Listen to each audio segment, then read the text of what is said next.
탐욕에 눈이 먼 첩실, 본처의 아들을 없애기로 결심하는데 이 아이를 범상골에 버리고 오너라. 예?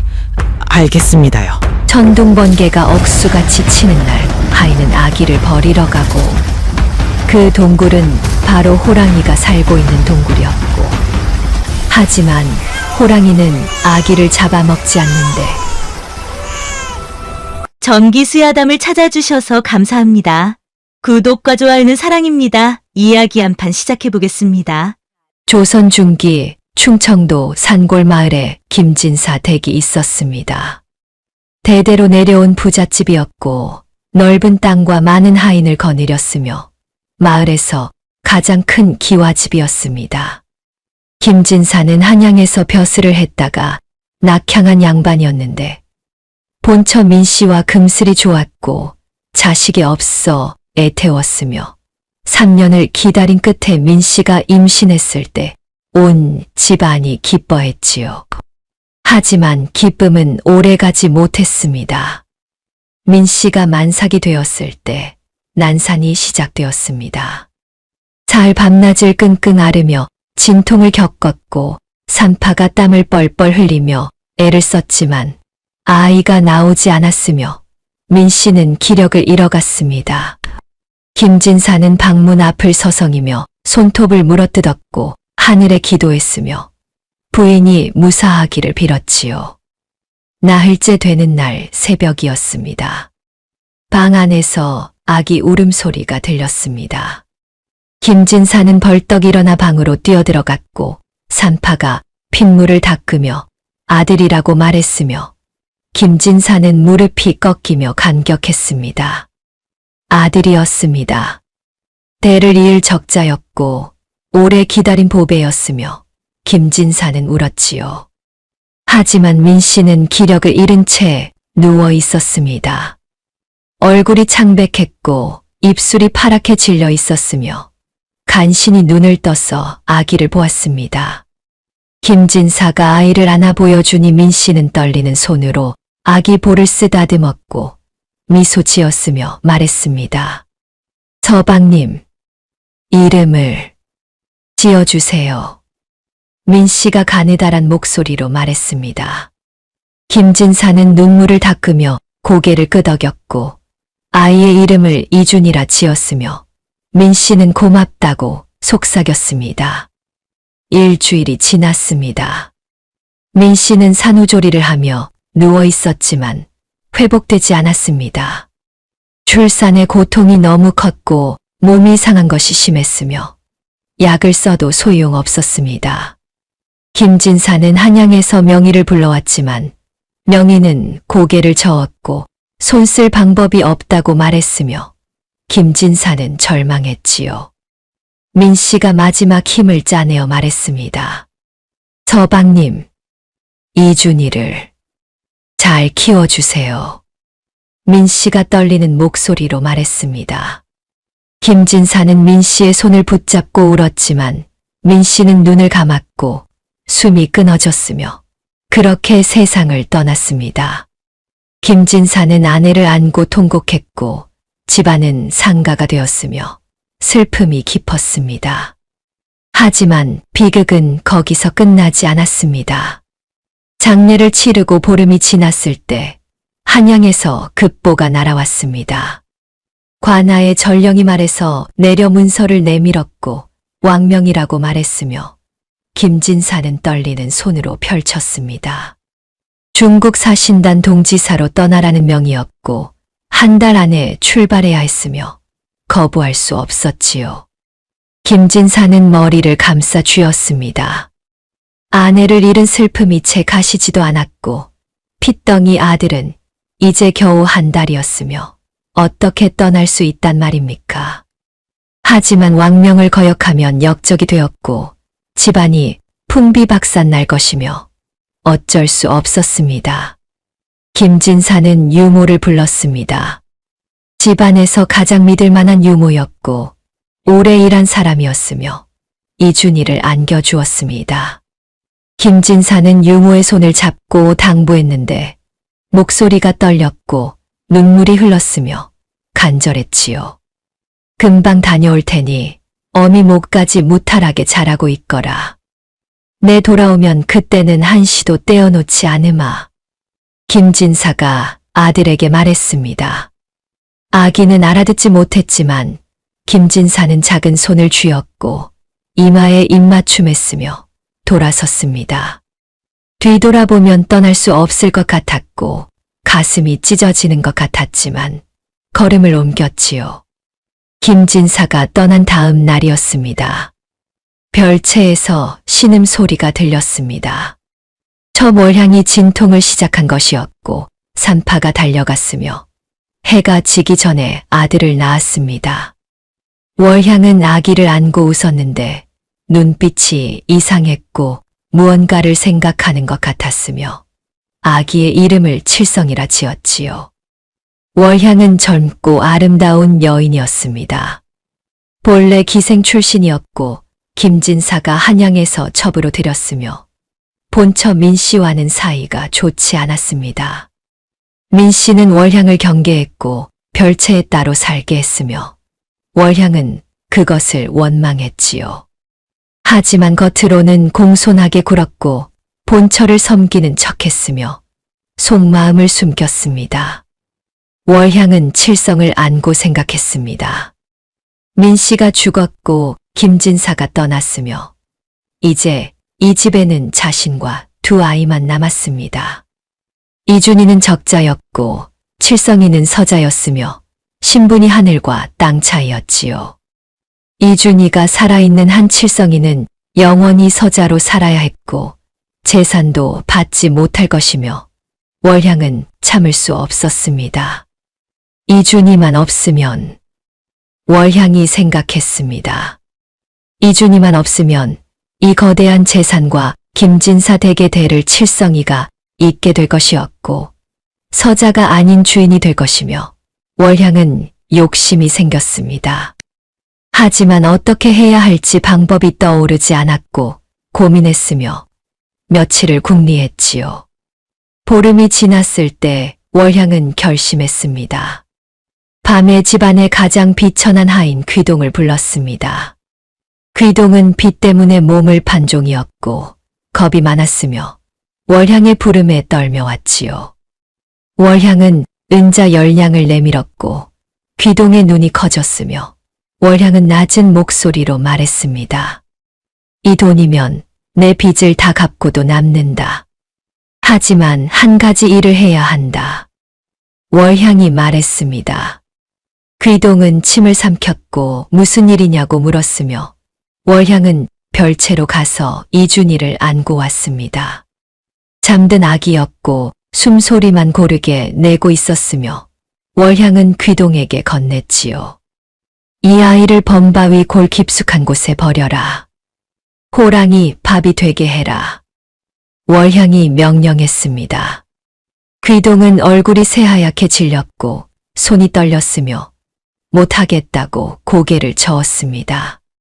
하지만 월향은 서슬퍼런 눈빛으로 귀동을 노려보았고 이 일이 탈로 나면 귀동도 공범이라며 협박했으며 귀동은 어쩔 수 없이 고개를 끄덕였지요.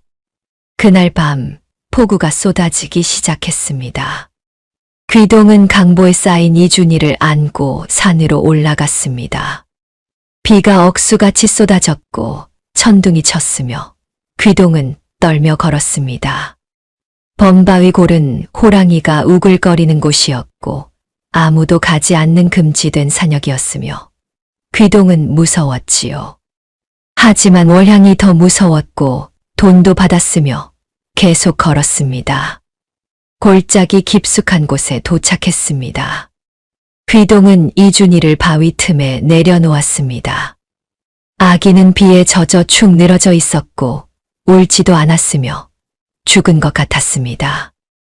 귀동은 죄책감에 눈물이 났지만 돌아섰고 산을 내려갔으며 뒤돌아보지 않았지요. 귀동이 돌아오자 월향은 다음 계획을 실행했습니다. 이준이가 머물던 별채로 갔고 기름을 사방에 뿌렸으며 하인들에게는 도련님이 천연두에 걸렸으니 근처에 오지 말라고 거짓 소문을 퍼뜨렸습니다. 역병이라는 말에 하인들은 겁을 먹었고 아무도 가까이 오지 않았으며 월향은 만족했지요. 한밤중이었습니다. 월향은 횃불을 들고 별채에 불을 질렀습니다. 마른 나무와 기름이 만나 불길이 치솟았고 별채가 활활 타올랐으며 하늘을 붉게 물들였습니다. 하인들이 달려왔지만 역병이 있다는 말에 멀찌감치 서서 구경만 했고 별채는 재가 되어 무너졌으며 아침이 되었지요. 월향은 재가 된 별채를 보며 칠성을 끌어안았습니다. 섬뜩한 미소를 지었고 속삭였으며 승리감에 취했습니다. 이제 이 집 주인은 너다. 월향이 칠성에게 말했습니다. 칠성은 아무것도 모른 채 자고 있었고 월향은 웃었으며 비는 그치지 않고 계속 내렸지요. 2년이 지났습니다. 김진사가 중국 사신단 임무를 마치고 돌아왔습니다. 긴 여정이었고 고되었으며 몸도 많이 상했지만 아들을 만날 생각에 서둘러 집으로 향했는데 대문에 들어서자마자 이상한 기운을 느꼈고 하인들의 표정이 어두웠으니 가슴이 철렁했지요. 월향이 상복을 입고 나왔습니다. 눈물을 흘리며 김진사 앞에 무릎을 꿇었고 떨리는 목소리로 말했는데 이준이가 천연두에 걸렸다고 했으며 역병이 퍼질까봐 별채를 태웠다고 말했습니다. 김진사는 믿을 수 없어서 별채로 달려갔고 재만 남은 자리를 보았으며 무릎이 꺾여 주저앉았지요. 준아, 준아. 김진사가 재를 움켜쥐며 울부짖었지만 아무 대답이 없었고 뼈조차 남지 않았다는 말에 정신이 아득해졌으며 며칠을 알아누웠습니다. 월향은 정성껏 간호하는 척했지만 속으로는 안도했고 칠성이를 더욱 아꼈으며 김진사는 그것을 보며 쓸쓸했지요. 세월이 흘렀습니다. 김진사는 아들을 잃은 슬픔에서 벗어나지 못했고 술로 세월을 보냈으며 집안일에는 관심을 두지 않았습니다. 월향이 집안을 운영했고 하인들을 부렸으며 김진사는 그저 서재에 틀어박혀 지냈는데 가끔 이준이의 이름을 부르며 눈물을 흘렸고 살아갈 의욕을 잃은 듯 했지요. 한편 그 무렵 범바위 골에서는 다른 일이 벌어지고 있었습니다. 거대한 암호랑이가 살고 있었는데 며칠 전 사냥꾼의 덫에 새끼들을 모두 잃었고 젖은 퉁퉁 불어 터질 듯 아팠으며 굴 속에서 며칠째 울부짖고 있었습니다. 새끼를 잃은 슬픔이 깊었고 먹지도 못했으며 눈물만 흘리고 있었지요. 그날 밤 폭우가 쏟아지고 있었습니다. 호랑이는 굴 안에 웅크리고 앉아 있었는데 빗소리가 요란했고 천둥이 쳤으며 죽은 새끼들 생각에 잠을 이룰 수 없었습니다. 그때 이상한 소리가 들렸는데 가느다란 울음소리였고 호랑이는 귀를 쫑긋 세우고 고개를 들었으며 굴 밖을 보았지요. 이앙, 이앙. 울음소리는 계속되었고 멀지 않은 곳에서 들렸으며 호랑이는 일어나 굴 밖으로 나갔습니다. 비가 호랑이의 몸을 적셨지만 개의치 않았고 소리가 나는 쪽으로 걸어갔는데 바위 틈에서 무언가를 발견했으니 강보에 쌓인 핏덩이였고 온몸이 비에 젖어 파랗게 질려 있었으며 떨고 있었습니다. 귀동이 버리고 간 이준이었지요. 호랑이는 처음에 사냥감으로 보았습니다. 입을 벌렸고 이빨을 드러냈으며 다가갔지만 그때 이준이가 호랑이를 보고 울음을 멈췄고 작은 손을 뻗어 호랑이의 거친 털을 움켜쥐었으며 품으로 파고들려 했는데 엄마의 옷자락인 줄 알았던 것이었고 본능적으로 매달렸으니 호랑이는 멈칫했지요. 아기의 체온이 호랑이의 배에 닿았습니다. 따뜻했습니다. 죽은 새끼들의 온기가 떠올랐고 가슴이 먹먹해졌는데 호랑이의 눈빛이 변했고 살기가 사라졌으며 모성애가 솟아올랐으니 아기를 물어뜯으려던 이빨을 거두었지요. 호랑이는 조심스럽게 아기의 목덜미를 물었습니다. 새끼를 옮기듯 입에 힘을 주지 않았고 부드럽게 물었으며 굴로 데려갔는데 굴 안 마른 집 위에 아기를 내려놓고 자신의 몸으로 둥글게 감싸 안았으니 따뜻하게 해주었습니다. 아기는 울음을 그쳤고 호랑이의 배에 얼굴을 묻었으며 젖 냄새를 맡고 젖꼭지를 찾아 입을 벌렸지요. 호랑이는 가만히 있었고 아기가 젖을 물게 했으며 젖이 나오기 시작했습니다. 퉁퉁 불어 아팠던 배가 편안해졌고 아기는 열심히 빨았는데 호랑이는 새끼를 보살피듯 아기를 핥았고 그렇게 첫날 밤이 지나갔으며 비가 그쳤습니다. 며칠이 지나자 호랑이는 아기를 사랑하게 되었습니다. 죽은 새끼들의 빈자리를 아기가 채워주었고 외롭지 않았으며 정성껏 돌보았는데 사냥을 나갈 때도 아기를 입에 물고 다녔고 안전한 곳에 두었으며 돌아오면 젖을 먹였지요. 호랑이는 매일 밤 아기를 핥았는데 죽은 새끼들에게 했던 것처럼 온몸을 혀로 핥아 주었고 깨끗하게 해주었으며 사랑을 표현했습니다. 하지만 문제가 있었습니다. 호랑이의 혀는 거칠었고 표면에 날카로운 돌기가 가득했으며 고기를 찢을 만큼 날카로웠는데 처음 핥았을 때 아기의 뺨에서 연한 살이 벗겨졌고 피가 배어 나왔으며 아기는 자지러지게 울었지요. 호랑이는 놀라 핥은 것을 멈췄지만 핥지 않으면 새끼를 돌보지 않는 것 같아 불안했고 다시 핥기 시작했으니 매일 밤 같은 일이 반복되었습니다. 호랑이가 아기를 핥으면 피가 났고 딱지가 앉았으며 다음 날 또 핥으면 딱지가 떨어지며 다시 피가 났습니다. 아기의 얼굴과 팔, 다리에 상처가 생겼고 아물지 못했으며 점점 흉터가 되어갔는데 아기는 따가워서 울었지만 추운 굴 속에서 유일한 온기는 호랑이뿐이었고 울다가도 다시 호랑이 배 밑으로 기어들어가 안겼지요. 한 달이 지나자 아기의 얼굴은 흉터투성이가 되었습니다. 뺨에 줄무늬 같은 자국이 선명했고 이마에도 상처가 있었으며 온몸이 거칠게 변해갔지만 호랑이는 그것이 자신의 혀 때문인 줄 몰랐고 그저 사랑으로 핥았으며 아기는 울면서도 견뎠지요. 어느 날 골짜기를 지나던 약초꾼 2명이 호랑이 굴 근처를 지나가다 이상한 광경을 목격했습니다. 호랑이가 핏덩이를 핥고 있었는데 아기였고 온몸이 피투성이었으며 호랑이의 거대한 혀가 아기를 훑고 지나갔고 아기는 비명을 질렀습니다. 약초꾼들은 숨이 막혀 나무 뒤에 숨었고 떨며 지켜보았는데 한 약초꾼이 떨리는 목소리로 속삭였지요. 저게 뭐야?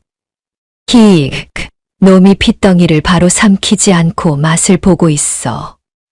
약초꾼이 말하니 다른 약초꾼도 고개를 끄덕이며 떨었고 오해했습니다. 살을 연하게 해서 잡아먹으려는 수작이야. 괴물 같은 놈.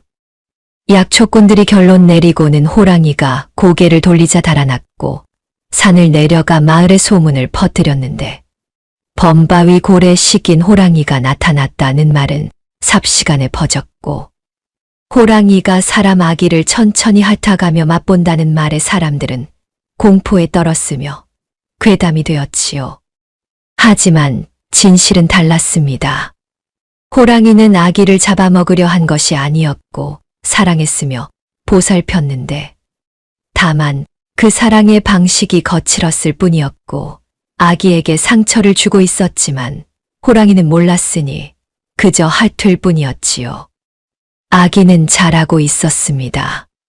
젖을 먹고 살이 올랐고 울음소리가 커졌으며 호랑이의 체온 속에서 따뜻하게 지냈는데 흉터는 늘어갔지만 죽지 않았고 살아남았으며 호랑이의 사랑 안에서 자라갔지요.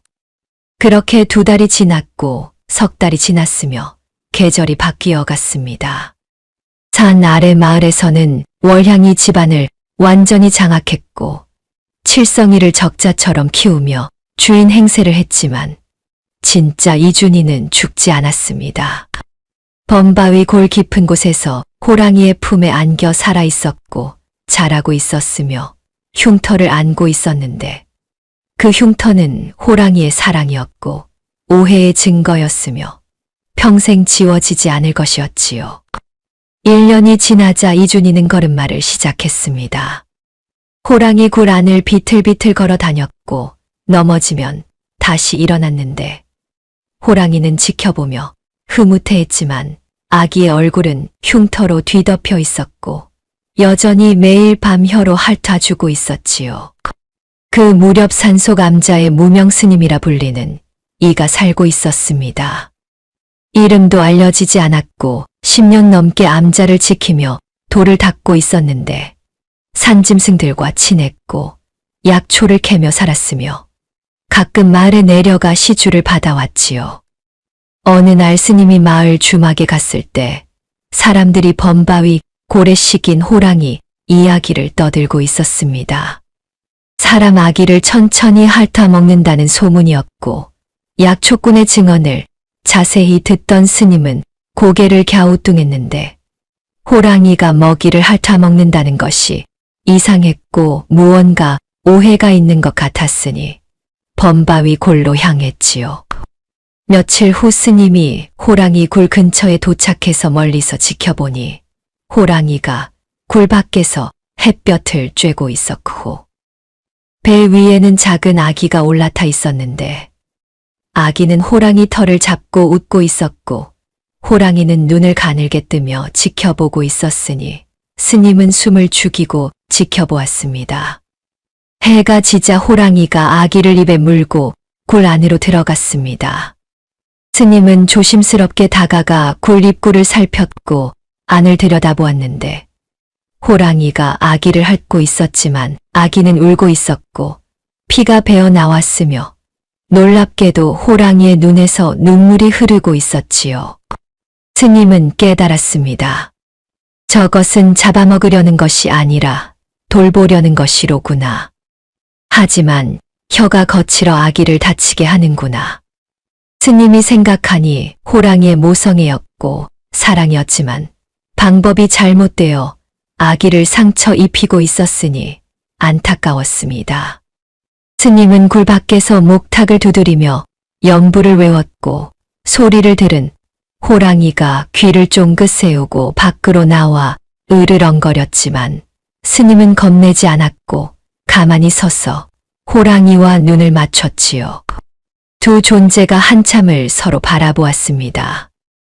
호랑이의 눈에는 경계심이 있었고 스님의 눈에는 자비가 있었는데 시간이 흐르자 스님이 먼저 부드러운 목소리로 호랑이를 안심시키며 말했습니다. 내가 낮 동안 아이를 돌보겠노라. 내가 사냥을 나가면 아이가 위험하니 내게 맡기거라. 스님이 말하니 호랑이는 으르렁거렸지만 스님은 물러서지 않았고 다시 말했습니다. 나는 아이를 해치지 않겠노라. 다만 사람으로 키우고 싶구나.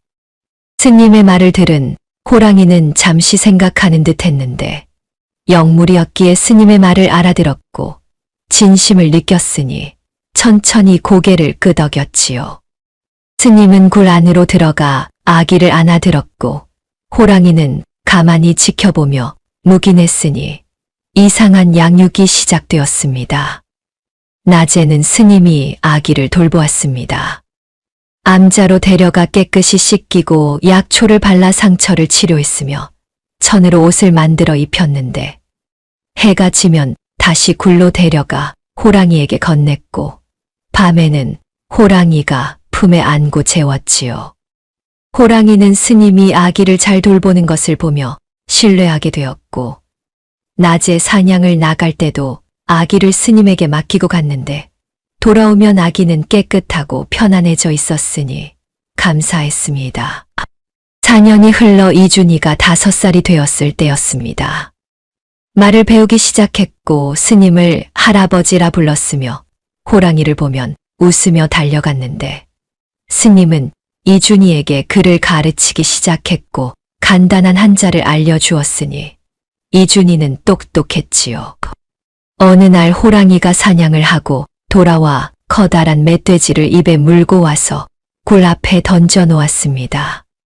피가 뚝뚝 떨어지는 생고기였고 내장이 삐져나와 있었는데 호랑이는 이준이를 보며 먹으라는 눈빛을 보냈고 이준이가 네 발로 기어가서 호랑이처럼 땅에 엎드려 고기의 얼굴을 가져가 입을 벌려 뜯으려 하자 그것을 본 스님이 놀라 달려왔지요. 안 된다. 스님이 엄하게 소리치며 지팡이로 고기를 밀어내고 이준이를 막았습니다. 이준이는 놀라 뒤로 물러났고 호랑이는 으르렁거리며 스님을 노려보았지만 스님은 물러서지 않았고 이준이를 일으켜 세우며 말했지요. 너는 사람이다. 짐승은 날 것을 먹지만 사람은 불로 익혀 먹는 법이다. 스님이 이준이에게 말하니 이준이는 이해하지 못했지만 단호한 목소리에 고개를 끄덕였고 스님은 부싯돌을 꺼내 불을 피우기 시작했습니다.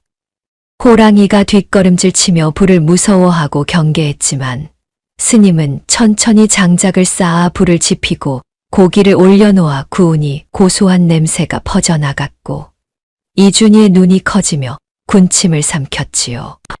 스님이 구운 고기를 이준이에게 주자 이준이가 조심스럽게 한 입 빼어 물었고 눈이 반짝이며 맛있다는 표정을 지었는데 계속 배불리 먹고 웃는 모습을 멀리서 지켜보던 호랑이는 아들이 탈 없이 잘 먹는 것을 보고 불이 해롭지 않다는 것을 알았으니 조금씩 경계를 풀었습니다. 그날 이후 스님은 매번 고기를 구워주었고 이준이는 더 이상 생고기를 먹지 않고 사람처럼 불에 익힌 음식을 먹었는데 호랑이도 그것을 지켜보며 허락했으니 사람의 방식이었고 짐승과 다른 것이었지만 아들이 건강하다면 괜찮았지요. 며칠 후 스님이 호랑이에게 다가가서 또 이준이를 핥으려 하는 것을 보고 말렸습니다. 내 혀가 칼이다. 아이를 사랑하거든 핥지 말아라. 스님이 말하니 호랑이는 슬픈 눈빛을 보냈는데 핥은 것이 사랑 표현이었고 유일한 방법이었으니 그것을 하지 말라니 어떻게 사랑을 표현하란 말입니까? 하지만 스님의 말이 옳다는 것도 알았고 아들이 다친다는 것도 알았으니 괴로워했지요. 스님이 다시 말했습니다. 다른 방법이 있느니라. 내 머리로 아이를 부드럽게 밀어주거라. 그것으로도 사랑은 전해진다. 스님이 가르쳐주니 호랑이는 고개를 갸우뚱했지만 시도해보기로 했고 이준이에게 다가가 거대한 머리를 이준이 가슴에 가져다 대어 쿵 하고 부딪혔는데 이준이가 깔깔 웃으며 호랑이의 귀를 잡았고 호랑이는 코를 킁킁거리며 이준이 얼굴에 갖다 댔지요. 새로운 사랑의 방식이었습니다. 호랑이는 더 이상 혀로 핥지 않고 대신 머리를 이준이 가슴에 비비거나 이마를 맞대는 방식으로 애정을 표현했고 이준이는 그것을 좋아했으니 둘은 행복했습니다. 상처가 더 이상 늘지 않았고 흉터는 서서히 아물어갔지만 이미 생긴 흉터는 지워지지 않았지요. 세월이 흘러 이준이는 자랐습니다. 6살, 7살, 10살이 되었고 스님에게 글과 무예를 배웠으며 건강하게 자랐는데 낮에는 암자에서 공부하고 밤에는 호랑이 곁에서 잤으니 두세 개를 오가며 살았지요. 15살이 되었을 때 이준이는 건장한 소년으로 성장했습니다. 키가 크고 어깨가 넓었으며 산에서 자라 몸이 날렵했지만 얼굴에는 여전히 흉터가 있었고 선명했으니 사람들이 보면 놀랄만 했지요.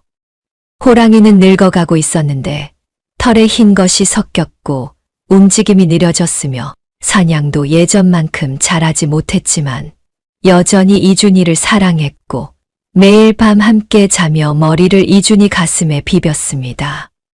이준이도 호랑이를 사랑했습니다. 말을 할 줄 알았지만 호랑이 앞에서는 말을 하지 않았고 그저 안아주고 쓰다듬어주며 함께 있었는데 호랑이가 엄마였고 가족이었으며 세상 전부였지요. 어느 날 저녁 스님이 이준이에게 말했습니다. 이제 내가 산을 내려갈 때가 되었구나. 스님이 말하니 이준이는 고개를 저었고 가지 않겠다고 했지만 스님은 한숨을 쉬었습니다. 내 본래 자리는 사람들 곁이니라. 언젠가는 내려가야 한다. 스님이 말했지만 이준이는 듣지 않았고 호랑이 곁으로 가서 안았는데 호랑이는 이준이를 감싸 안았고 따뜻했으니 이준이는 웃었지요. 그렇게 15년이 흘러 이준이는 어른이 되어가고 있었고 운명의 시간이 다가오고 있었습니다. 15년이 흘렀습니다. 산 아래 마을의 김진사 댁은 완전히 달라져 있었는데 김진사는 아들을 잃은 슬픔에 여전히 빠져 서재에만 틀어박혀 지냈고 집안은 월향이 운영했으며 하인들도 칠성이를 도련님이라 불렀지요. 칠성이는 15살이 되어 있었습니다. 어머니 월향을 닮아 잘생긴 얼굴이었지만 성격은 포악했고 하인들을 함부로 대했으며 마을 사람들도 두려워했는데 돈이 많았고 힘이 있었으니 아무도 칠성이를 말리지 못했고 칠성이는 그것을 즐겼지요. 어느 봄날이었습니다. 칠성이가 하인 5명을 이끌고 사냥을 나갔습니다. 활과 창을 들고 산으로 올라갔는데 마을 사람들이 위험하다고 말렸지만 칠성이는 코웃음을 치며 무시했고 범바위 골 쪽으로 향했으니 금지된 곳이었지만 개의치 않았습니다. 식인 호랑이가 어쩌고 하는 건 다 헛소문이야. 겁쟁이들이 지어낸 얘기지. 칠성이가 하인들에게 말하며 걸어갔습니다. 하인들은 불안해하며 뒤따랐지만 감히 거역하지 못했고 칠성이는 신이 나서 산을 올라갔는데 새를 보면 활을 쏘고 토끼를 보면 쫓아갔으니 재미로 하는 사냥이었지요. 1시쯤 올라갔을 때 칠성이가 멧돼지 새끼를 발견했습니다.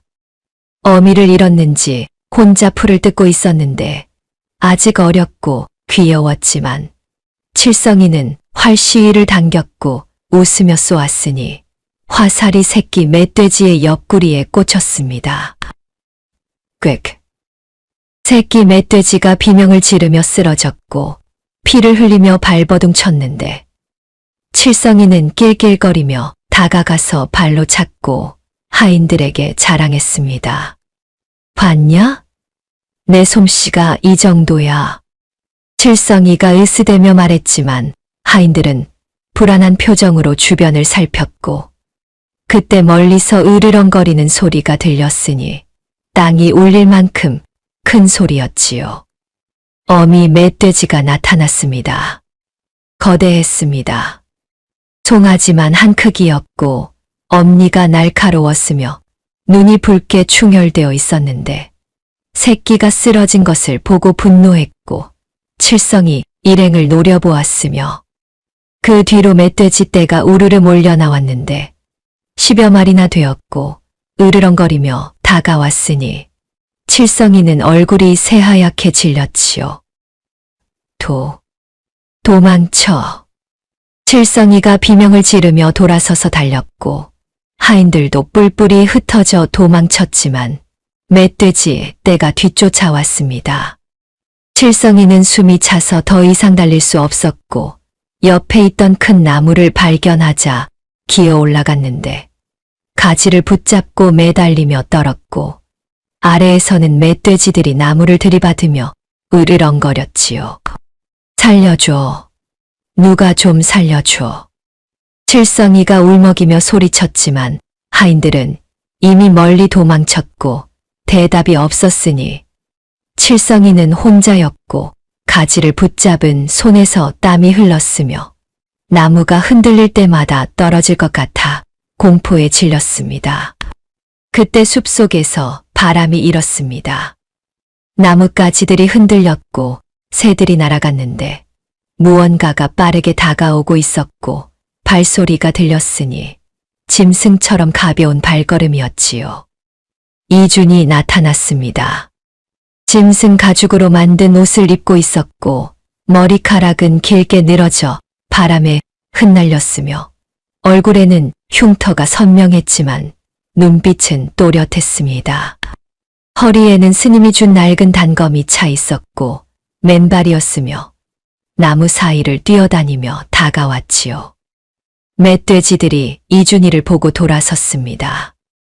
으르렁거리며 달려들었지만 이준이는 겁내지 않았고 단검을 빼들었으며 몸을 낮춰 피했는데 호랑이에게 배운 움직임이었고 날렵했으니 멧돼지의 공격을 피하며 단검으로 옆구리를 그었고 멧돼지가 비명을 지르며 물러섰지요. 다른 멧돼지들이 달려들었지만 이준이는 나무를 타고 올라가 가지를 밟고 뛰어넘었고 착지하며 다시 단검을 휘둘렀는데 정확했고 빨랐으며 멧돼지들은 상처를 입고 물러섰습니다. 어미 멧돼지가 마지막으로 돌진했습니다. 거대한 몸집으로 이준이를 들이받으려 했지만 이준이는 옆으로 굴렀고 일어서며 단검을 던졌는데 단검이 땅에 꽂히며 어미 멧돼지 앞을 막았고 어미 멧돼지는 멈춰 섰습니다. 이준이가 낮은 소리로 으르렁거렸고 손짓으로 물러가라는 신호를 보냈으니 어미 멧돼지는 잠시 망설이다가 새끼를 물어 돌아섰고 다른 멧돼지들도 따라 사라졌지요. 숲이 조용해졌습니다. 칠성이는 나무 위에서 떨며 이준이를 내려다보았는데 이준이는 단검을 다시 집어들고 허리에 차며 숨을 고르고 있었고 칠성이는 구해준 것에 감사해야 했지만 이준이의 모습을 보고 기겁했습니다. 얼굴의 흉터가 무서웠고 짐승 가죽 옷이 이상했으며 산에 사는 괴물처럼 보였으니 칠성이는 공포와 수치심이 뒤섞여 소리쳤지요. 으악, 저리 가. 이 산거지 괴물아. 칠성이가 나무 위에서 소리치며 손에 잡히는 나뭇가지를 꺾어 던졌습니다. 나뭇가지가 이준이의 어깨에 맞았지만 이준이는 피하지 않았고 가만히 서서 칠성이를 올려다보았는데 눈빛에는 분노도 없었고 그저 한심하다는 표정이었으며 고개를 저었습니다. 재수 없게 썩 꺼져. 내 덕분에 살았다고 생각하지 마. 칠성이가 계속 소리치며 돌을 주워 던졌지만 이준이는 맞지 않게 피했고 더 이상 칠성이를 보지 않고 돌아섰으며 숲속으로 사라졌습니다. 바람처럼 빠르게 사라졌고 발소리조차 들리지 않았으니 칠성이는 나무에 혼자 남았지요. 한참 후에야 칠성이는 나무에서 내려왔습니다. 다리가 후들거렸고 온몸이 떨렸으며 오줌이 마려웠는데 참지 못하고 바지에 지렸고 부끄러웠지만 아무도 보지 않았으니 다행이었습니다. 비틀거리며 산을 내려갔고 집으로 돌아갔는데 하인들은 이미 돌아와 있었고 칠성이를 보고 안도했지요. 그날 밤 칠성이는 악몽을 꾸었습니다. 흉터난 얼굴이 계속 나타났고 자신을 한심하게 보던 눈빛이 떠올랐으며 분했지만 동시에 두려웠습니다. 다시는 범바위 골에 가지 않겠다고 다짐했고 그 괴물 같은 자를 잊으려 했지만 쉽지 않았지요. 산속에서 이준이는 호랑이 굴로 돌아갔습니다. 호랑이가 반겨주었고 머리를 이준이 가슴에 비볐으며 이준이는 호랑이를 안고 웃었습니다. 오늘 만난 이상한 사람 이야기는 하지 않았고 그저 호랑이 곁에 앉아 있었으니 평화로웠습니다. 이준이가 호랑이의 털을 쓰다듬으며 생각했습니다. 사람이 저렇게 약한가. 이준이는 의아했지만 곧 잊었고 호랑이를 안으며 눈을 감았으며 평온했지요. 하지만 알지 못했습니다. 오늘 만난 그 사람이 자신과 운명으로 얽혀 있다는 것을, 그리고 곧 다시 만나게 될 것이라는 것을 알지 못했습니다. 며칠이 지났을 무렵 칠성이는 그날 이후 산에 가지 않았고 집에만 틀어박혀 지냈는데 악몽에 시달렸고 흉터난 얼굴이 자꾸 떠올랐으며 불안해했습니다. 월향이 무슨 일이냐고 물었지만 칠성이는 대답하지 않았고 그저 방에만 있었으니 월향은 의아해했지요. 보름쯤 지났을 때 칠성이가 다시 산에 가겠다고 말했습니다. 이번에는 하인들을 더 많이 데려가겠다고 했고 무기도 제대로 챙기겠다고 했는데 월향은 위험하다고 말렸지만 칠성이는 듣지 않았으니 자신이 겁쟁이가 아니라는 것을 증명하고 싶었고 그 흉터난 괴물보다 자신이 낫다는 것을 보여주고 싶었지요. 다음 날 아침 일찍 칠성이가 하인 10명을 이끌고 산으로 향했습니다.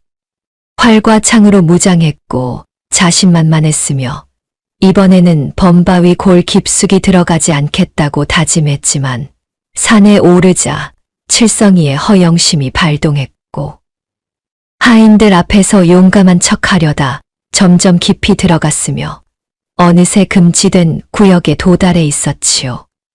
한 시즌쯤 지났을 때 칠성이 일행은 길을 잃었습니다. 나무들이 다 비슷하게 보였고 어디로 가야 할지 알 수 없었으며 하인들은 불안해하기 시작했는데 칠성이는 괜찮다고 큰 소리 쳤지만 속으로는 떨고 있었고 그때 멀리서 으르렁거리는 소리가 들렸으니 낮고 깊은 소리였고 호랑이였지요. 도련님, 호랑이입니다. 한 하인이 소리쳤고 다른 하인들도 겁을 먹어 뿔뿔이 흩어져 달아났습니다. 칠성이도 비명을 지르며 도망쳤는데 방향도 모르고 그저 앞만 보고 달렸고 나무 뿌리에 걸려 넘어졌으며 일어나려다 발목을 삐끗했으니 비명을 지르며 발목을 붙잡았고 일어설 수 없었지요. 기어가려 했지만 느렸고 뒤에서 으르렁거리는 소리가 가까워지고 있었는데 칠성이는 공포에 질려 울기 시작했고 큰 나무 밑으로 기어가 몸을 웅크렸으며 떨고 있었습니다. 그날 저녁이 되어도 칠성이가 돌아오지 않았습니다. 하인들이 먼저 돌아와 월향에게 보고했고 월향은 얼굴이 새하얗게 질렸으며 김진사를 찾아갔는데 김진사는 서재에 앉아 술을 마시고 있었고 월향이 칠성이가 산에서 돌아오지 않았다고 말하자 눈빛이 변했으며 일어섰지요. 호수들을 모아라. 당장 산으로 간다. 김진사가 명령했습니다. 15년 만에 처음으로 또렷한 목소리였고 힘이 있었으며 하인들이 놀라며 달려갔는데 한 시즌 만에 마을에 포수들이 모였고 횃불을 들었으며 김진사를 선두로 산을 올라가기 시작했지요. 밤이 깊었지만 김진사는 멈추지 않았습니다. 횃불을 들고 앞장서서 걸었고 칠성이의 이름을 불렀으며 포수들도 따라 외쳤는데 한 아들은 잃었지만 남은 아들마저 잃을 수는 없었고 비록 첩의 자식이지만 목숨은 귀했으니 김진사는 필사적으로 찾았지요. 범바위 골입구쯤 왔을 때 희미한 신음소리가 들렸습니다. 김진사가 횃불을 들어 살폈고 큰 나무 밑에서 떨고 있는 칠성이를 발견했으며 달려갔는데 칠성이는 기절 직전이었고 얼굴이 창백했으며 김진사를 보고 울음을 터뜨렸지요. 아버님, 살려주세요. 칠성이가 울먹이며 말했습니다. 김진사는 칠성이를 일으켜 안았고 포수들에게 데리고 내려가라고 했으며 포수 둘이 칠성이를 부축해 내려갔습니다. 김진사가 주변을 살피는데 조금 떨어진 곳에 누군가 서 있었습니다. 횃불을 들어 비췄고 사람이었으며 짐승 가죽 옷을 입고 있었는데 머리카락이 길게 늘어져 있었고 얼굴에는 흉터가 있었지만 눈빛은 맑았으니 김진사는 이준이인 줄 모르고 다가갔으며 왠지 모를 이끌림을 느꼈지요. 고맙다, 얘야. 내 아들을 지켜주었구나. 김진사가 말했습니다. 이준이는 대답하지 않았고 가만히 서 있었으며 김진사는 계속 말했습니다. 헌데 너는 누구길래 이런 깊은 산 속에 있느냐? 부모님은 계시느냐? 김진사가 물었습니다. 이준이는 아무 말 없이 손가락으로 산 정상을 가리켰는데 호랑이 굴 방향이었고 김진사는 고개를 갸우뚱했으며 그때 이준이가 품속에서 무언가를 꺼내 김진사 앞에 내밀었으니 낡고 손때 묻은 은장도 놀이개였지요. 김진사는 숨이 멎었습니다. 손이 떨렸고 놀이개를 받아들었으며 횃불빛에 비춰보았는데 은으로 만든 장도였고 놀이개 술이 달려 있었으며 표면에 일편단심 네 글자가 새겨져 있었고 그 아래 김진사 가문의 문양이 있었으니 김진사의 손이 심하게 떨렸지요. 이것은 김진사가 본래 날 본처 민씨에게 건넸던 정표였습니다. 민씨가 평생 간직했고 아들 이준이를 낳았을 때 강보에 넣어두었으며 이준이와 함께 불에 탔다고 믿었던 것이었는데 지금 이 놀이개가 김진사의 손에 있었고 이 산속 청년이 가지고 있었으니 김진사는 믿을 수 없었지요. 이건 내가 부인에게 준 것인데 김진사가 떨리는 목소리로 말했습니다.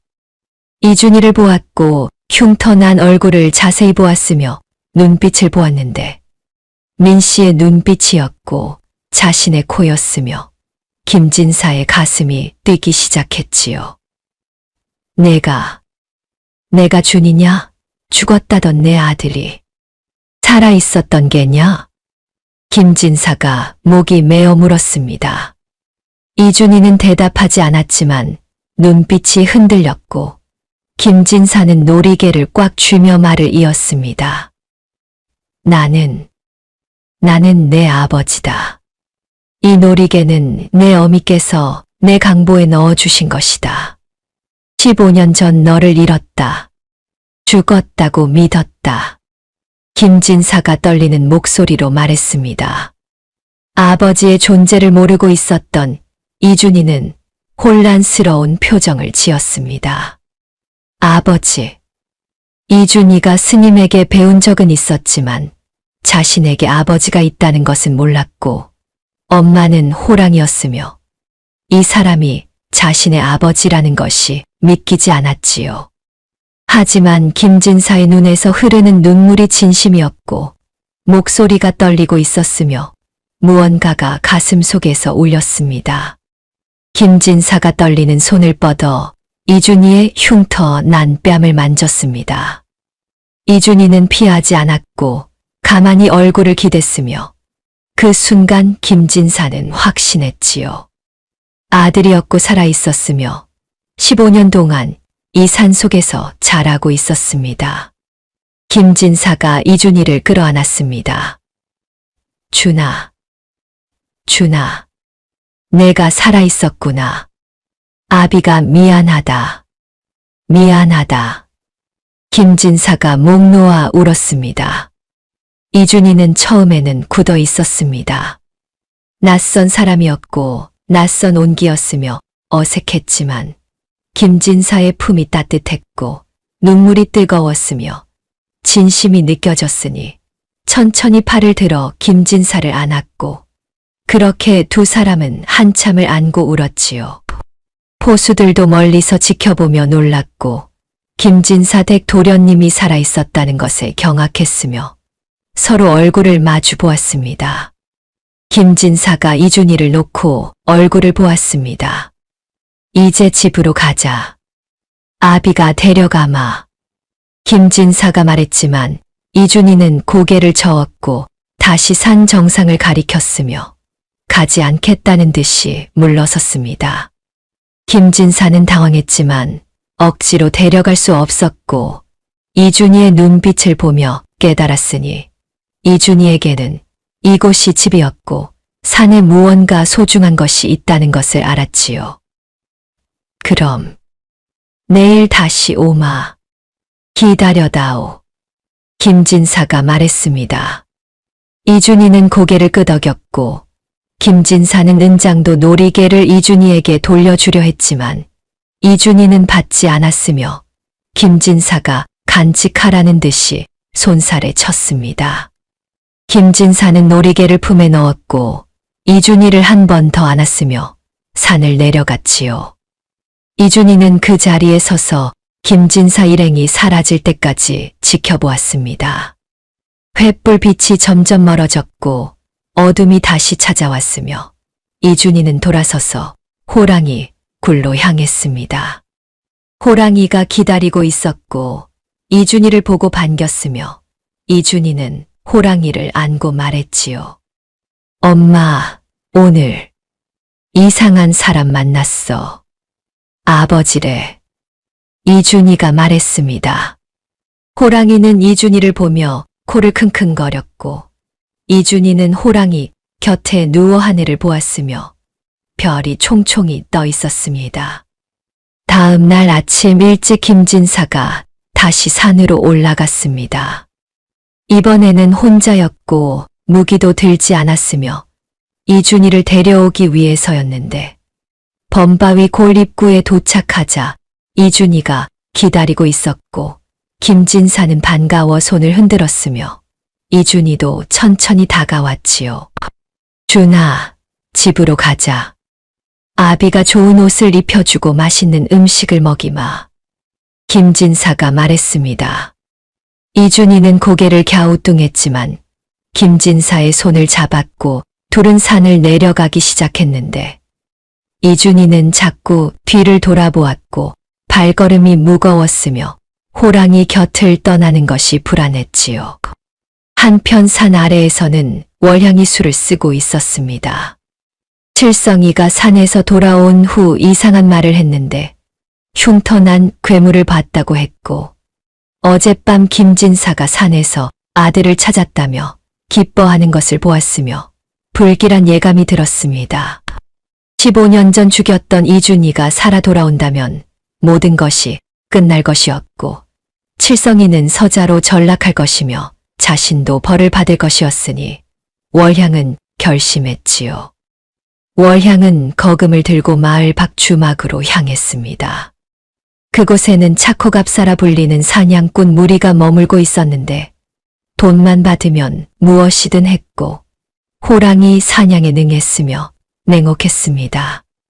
월향은 우두머리를 만나 은자 100냥을 내밀었고 우두머리에 눈이 반짝였으며 월향은 낮은 목소리로 말했지요.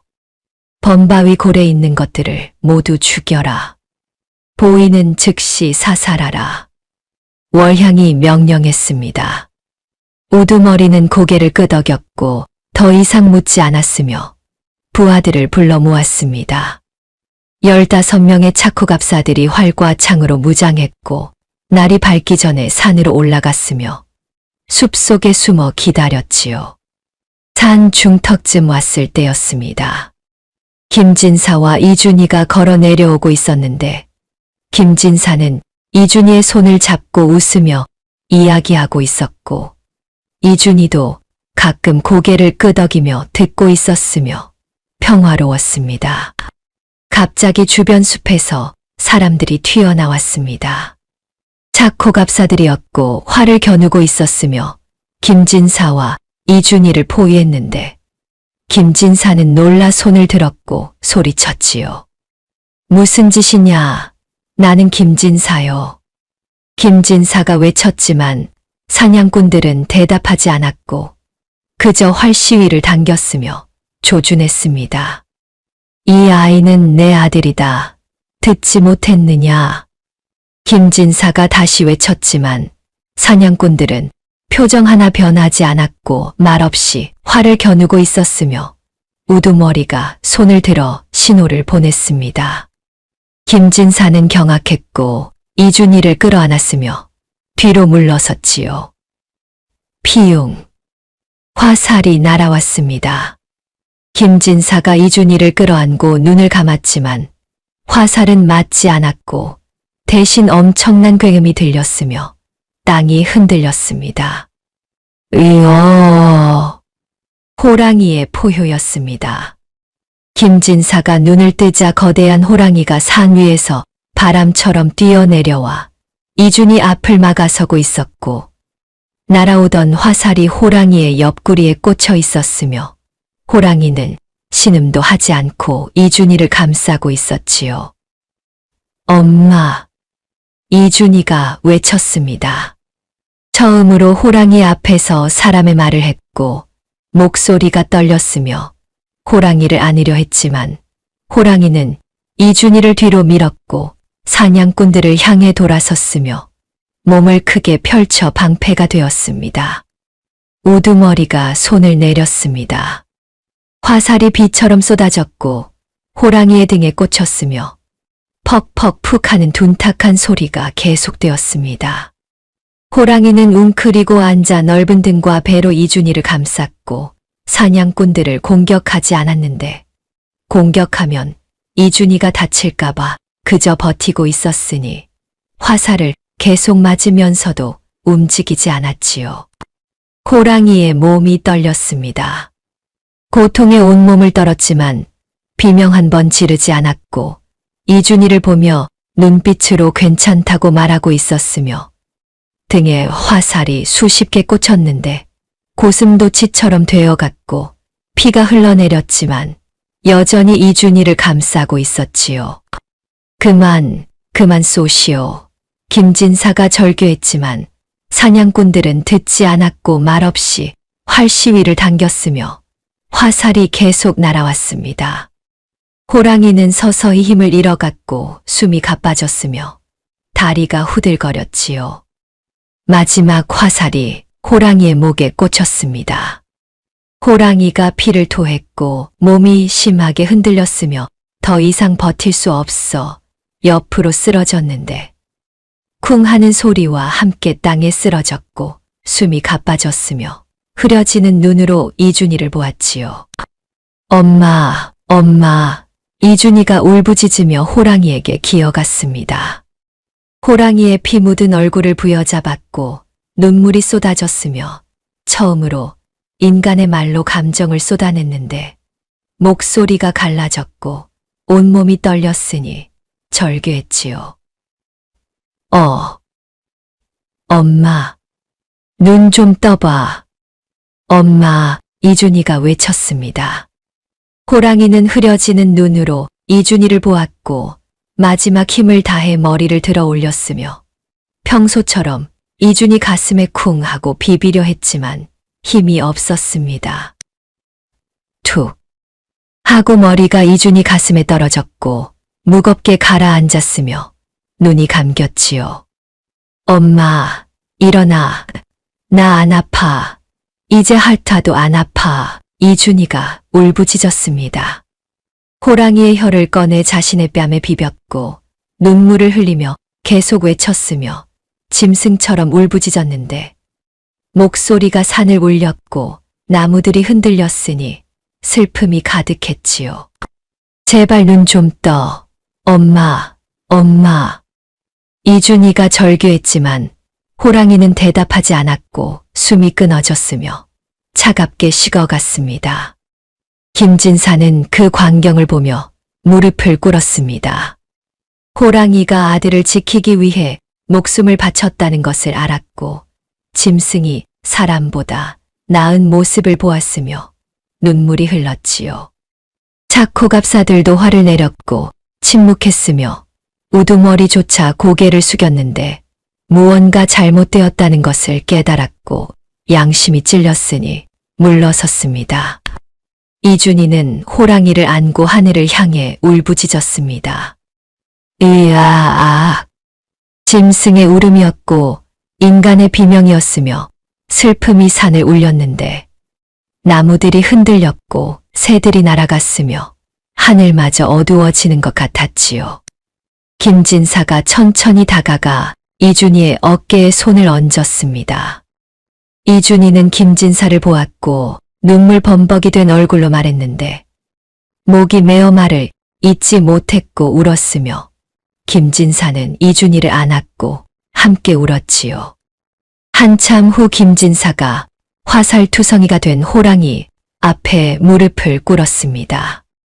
고개를 숙여 큰 절을 올렸고 떨리는 목소리로 말했는데 진심이었고 감사했으며 미안했지요. 짐승인 내가 사람이 나보다 낫다. 내가 내 아들을 살렸다. 미안하다. 고맙다. 김진사가 말했습니다. 멀리서 지켜보던 착후갑사들도 하나둘 무릎을 꿇었고 절을 올렸으며 잘못을 깨달았습니다. 우두머리가 떨리는 목소리로 말했는데 후회가 가득했고 부끄러웠으니 고개를 들지 못했지요. 저희가 잘못했습니다. 우두머리가 말했지만 김진사는 대답하지 않았고 이준희는 호랑이를 안고 울고 있었으며 산은 슬픔으로 가득했습니다. 해가 저물어 갔습니다. 이준희는 여전히 호랑이를 안고 있었고 떠나지 않으려 했으며 김진사도 옆에서 지키고 있었습니다. 착호갑사들은 모두 물러갔고 둘만 남았으며 별이 뜨기 시작했지요. 준아, 이제 가야 한다. 김진사가 조심스럽게 말했지만 이준희는 고개를 저었고 호랑이를 놓을 수 없었으며 울고 있었습니다. 사흘이 지났습니다. 이준희는 호랑이를 산 정상 양지 바른 곳에 묻었습니다.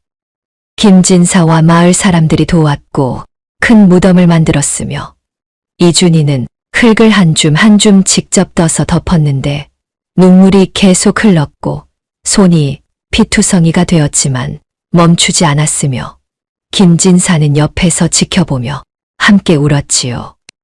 무덤이 완성되자 이준희는 그 옆에 움막을 짓기 시작했습니다.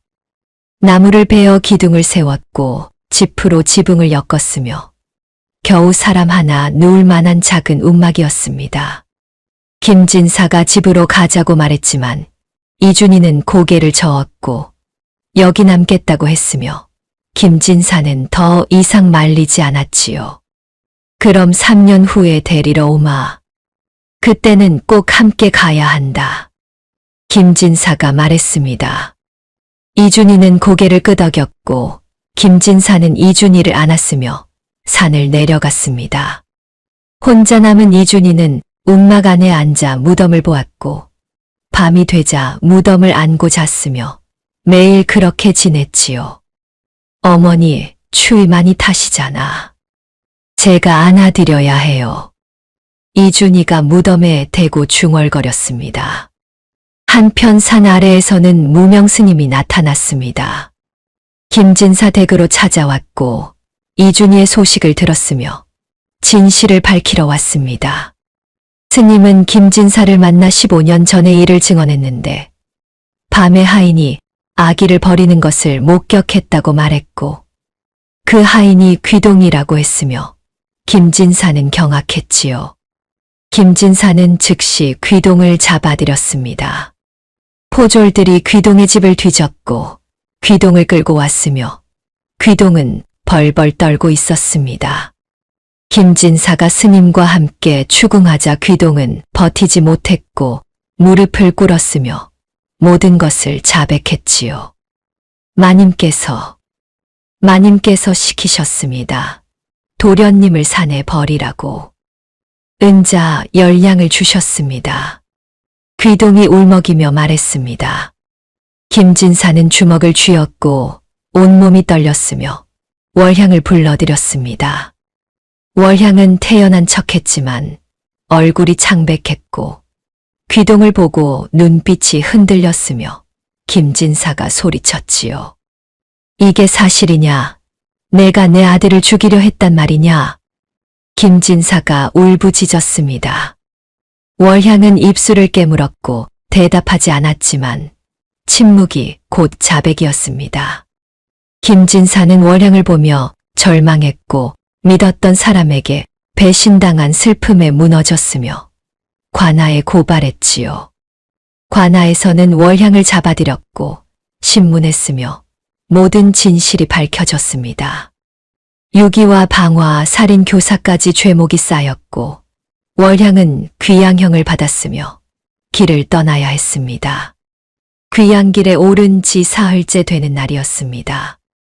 월향은 포졸들에게 이끌려 산길을 걷고 있었는데 비가 내리고 있었고 길이 미끄러웠으며 15년 전 귀동이 이준희를 버렸던 범바위 골 근처를 지나고 있었지요. 갑자기 월향의 발이 미끄러졌습니다. 비에 젖은 바위를 밟았고 중심을 잃었으며 벼랑 쪽으로 휘청거렸습니다. 포졸이 손을 뻗었지만 닿지 않았고 월향은 비명을 지르며 벼랑 아래로 떨어졌으며 쿵 하는 소리와 함께 사라졌지요. 포졸들이 벼랑 아래를 내려다보았지만 깊은 계곡이었고 안개가 자욱했으며 아무것도 보이지 않았습니다. 월향은 그렇게 목숨을 잃었고 인과응보를 받았으며 시신조차 찾을 수 없었지요. 세월이 흘렀습니다. 3년이 지나자 김진사가 다시 산에 올라왔습니다. 이준희는 움막에서 나와 김진사를 맞았는데 키가 더 크고 어깨가 넓어져 있었으며 얼굴에는 수염이 자라 있었습니다. 하지만 여전히 흉터가 있었고 눈빛은 맑았지요. 준아, 이제 내려가자. 약속했지 않느냐. 김진사가 말했습니다. 이준희는 고개를 끄덕였고 무덤 앞에 무릎을 꿇었으며 마지막 인사를 했습니다. 어머니, 저 이제 내려갑니다. 하지만 잊지 않을게요. 매년 찾아올게요. 이준희가 무덤에 대고 말했습니다.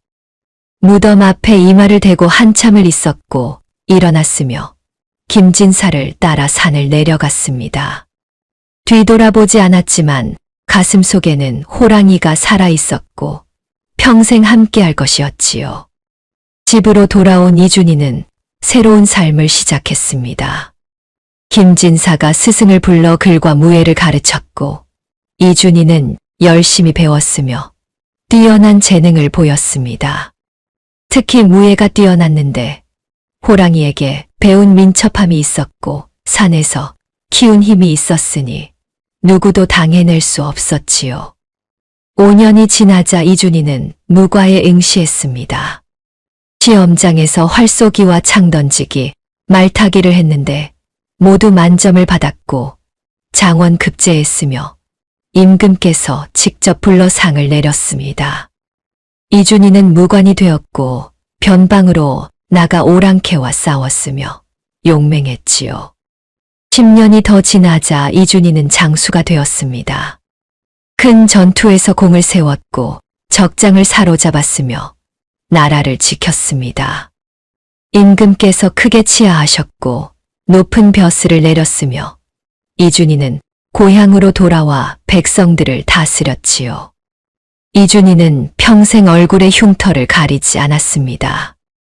사람들이 처음 보면 놀랐고 흉터에 대해 물었지만 이준희는 부끄러워하지 않았고 오히려 자랑스럽게 말했으며 덤덤하면서도 따뜻한 목소리였지요. 나를 낳아준 어머니는 비단 같았고 나를 키워준 어머니는 거친 털을 가졌으나 두 분 다 나에게는 생명을 주신 어머니셨소.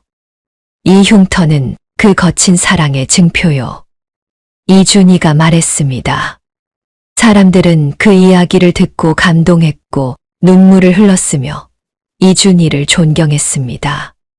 이준희의 이야기는 입에서 입으로 전해졌고 책에 기록되었으며 오래도록 회자되었지요. 매년 봄이 되면 이준희는 산에 올랐습니다. 호랑이 무덤을 찾아가 술을 따르고 절을 했으며 그해 있었던 일들을 말했습니다. 무덤은 여전히 그 자리에 있었고 풀이 무성하게 자라 있었으며 평화로웠지요. 어느 해 봄날이었습니다. 이준이는 50살이 되어 있었습니다. 머리에 흰 것이 섞였고 얼굴에 주름이 생겼지만 여전히 건강했고 흉터는 선명했으며 산에 올라 무덤을 찾아갔습니다. 어머니, 올해도 왔습니다. 저 잘 지내고 있습니다. 이준이가 무덤 앞에서 말했습니다. 술을 따르고 절을 했으며 한참을 앉아 있었습니다.